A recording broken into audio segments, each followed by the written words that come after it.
Hi everyone, it's Matt Renna, and this is Module 7 using pivot tables. Pivot tables is really an extraordinary tool.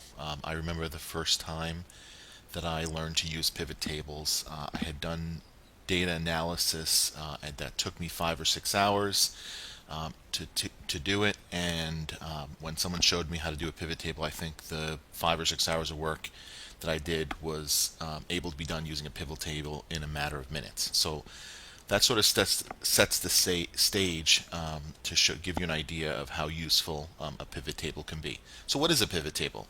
A pivot table really is a tool that allows you to take a lot of data, and I have some data here that we're going to work on a pivot table, and allows you to manipulate that data. And the reason it's called pivot table is sort of think of some data as a cube or something pivoting and being able to see it in different directions in different ways. And that's really what a pivot table does. It takes your data and allows you to sort of manipulate it and see it in many different ways. Very easy to do and alter. So let's kind of get started on pivot tables to see what we can do.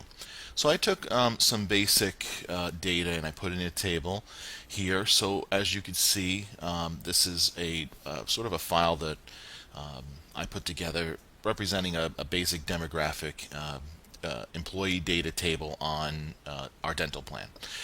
This is not specific data, so I just made up this information. But what you can see here is member number, last name, first name, relationship, birth date, age, and also the plan that they're in. Okay, so now you can see there's only about 30 lines of data here, so it's not a lot, but again, imagine you're doing this for thousands of lines of data. So the first thing you do in a pivot table is you want to make sure that you highlight your entire data field.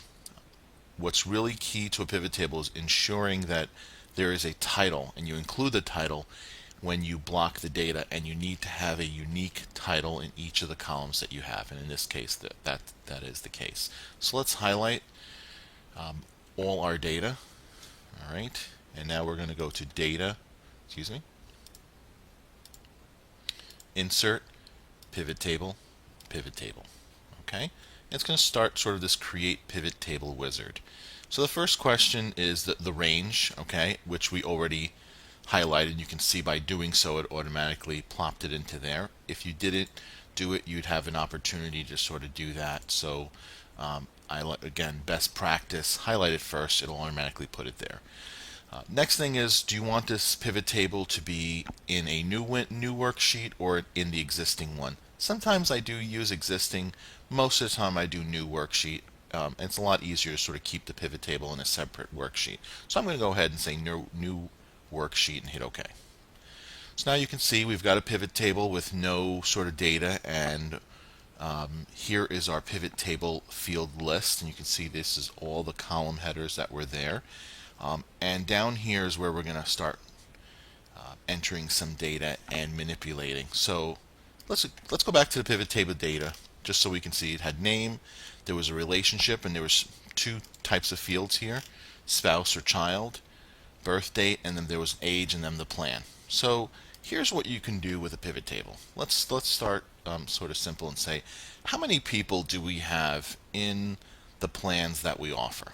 All right, so first thing I'm going to do is I'm going to take the field plan, and I'm going to put that down here in this row label and see what happens. So now you can see that it's taken the plans. In this case, there's only two, and it has put them on the left side, and so far that's all we have. All right, so the question now is how many people do we have in each of the plan?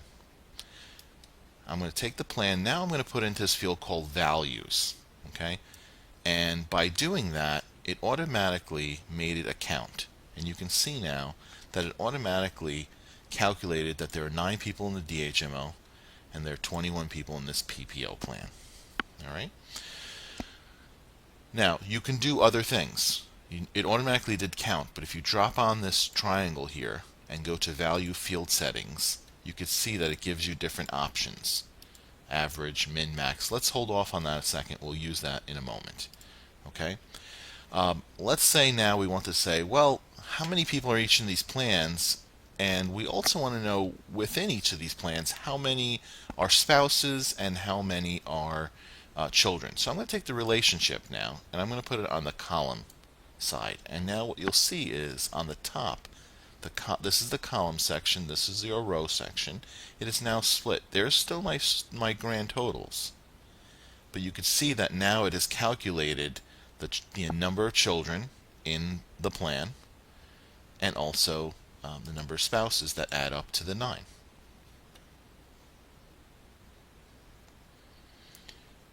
Okay, so what you can do here, I'm going to flip these two.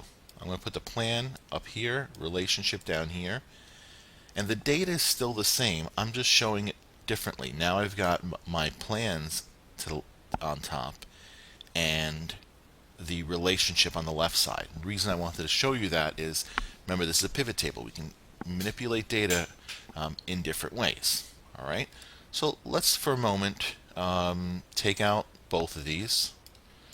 Okay, and let's put the plan back on the left side. Okay, so now the next question is, what is the average age of participants in these two plans? So now I can take age, and I can throw it into this values section. Okay, now you can see Excel automatically made that a sum. I don't want that. So let's go to value field settings, change that to an average, go to number format, number. I only want to use one decimal place. So I hit OK, OK again, and now you can see that the average age for these plans is 20.2 for this plan, and then 21.4. Let's get rid of the plan on the left side. Let's bring in relationship. Okay, it keeps the calculations. It didn't remove the calculations, even though I removed the row label. And now you can see this is how many children they are, and the average age is 21. And there are 7 spouses, and the average age is also 21. That seems weird, and actually it's weird because I did something on purpose and I want to show you. So let's go back to our original data. Keep in mind that these numbers are about the same. Let's go to our original data, and let's add a filter in here. Okay, so I added a filter, and let's look at the spouses. Actually, I happen to be sorted in that way, so we didn't really need a filter. But let's take a look at what's going on here with the calculations. These numbers don't look right. Somebody born in 74 is not 20 years old. So let's recalculate what someone's birth date is on 2015. All right, so the first thing I'm going to do is write 1/1/2015.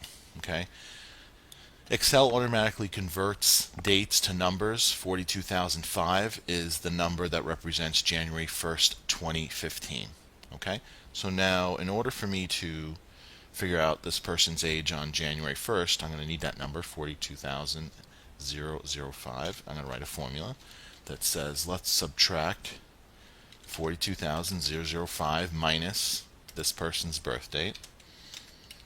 Should have put a parentheses in there, and then divide it by 365 1/4, because the first part of that calculation is just telling you how many days the person's been alive since their birth date, but we need to convert it to years. So you can see it converted it, and it's about 40.1. I'm going to copy this all the way down, and you can see that these values changed. All right. Let's go back to our pivot table. Now, this hasn't changed. What we need to do is right-click and hit refresh. And now by doing that, you can see that the number changed. Okay.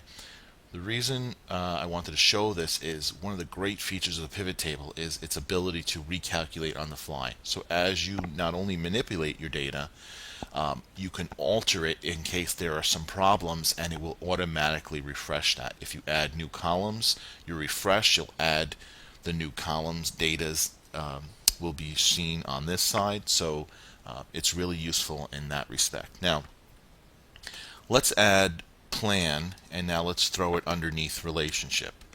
So you can see you can do multiple layers of data using a pivot table. So now you can see of child there how many of them are in the plan, in each of those two plans, and in the spouse. Let's grab this and put it on top. Now we've broken it down by plan, and you can see the relationship is now below that. Okay, so pivot tables are extraordinary at taking data and playing with it, and changing it to the way that you need it done. So there's a lot of different ways you can do this. Now let's take age, throw it over into the value section. You can see it automatically did sum. I don't want to do that. Let's go value field settings, and now let's add the minimum, and just go to number format. Okay, minimum, and then you can see we can also add age, throw it in there. Okay, and I don't want sum. Value field settings, I'm going to go to max, and then hit number and make it 1 decimal point. Okay, and hit OK. Now let's see if we can get a little more space here. There we go. So now we have count, average, max, min. It's not really in the order that I'd want it, so I'm going to grab the min. I'm going to put it right there as my number 2. Average in the middle is good, and max at the end. So now you can see this is your minimum value, this is your average, this is your maximum, and then you still have your count here. So there's a lot of different ways that you can show the data. You can manipulate it and move it. Pivot tables just take a lot of time to get comfortable and used to, but the great thing about them is you can't really mess with your data. You're not going to mess anything up. Play with it, sort of put things in these fields to see what your output is going to be, and get to what you want your data to look like. All right. One other thing I did want to show under design. Okay. What I usually like to do is I like to show my pivot table in what's called a tabular form. All right, and you can see how it's a little cleaner, it's a little easier to look at. Again, this is a personal preference, but you could see how instead of it kind of being right below it, it puts a nice clean total line and everything there. So that's one of the first things I always do, is go to report layout under the design, and make it tabular, so you can get an idea of what that looks like. So play with the different designs. I mean, as you get more comfortable, I would focus on understanding how to put data into here to get your output. But hopefully this gives you an idea of how the pivot table works, and what you can do to use it to make your data more succinct and tell the story that you want to tell.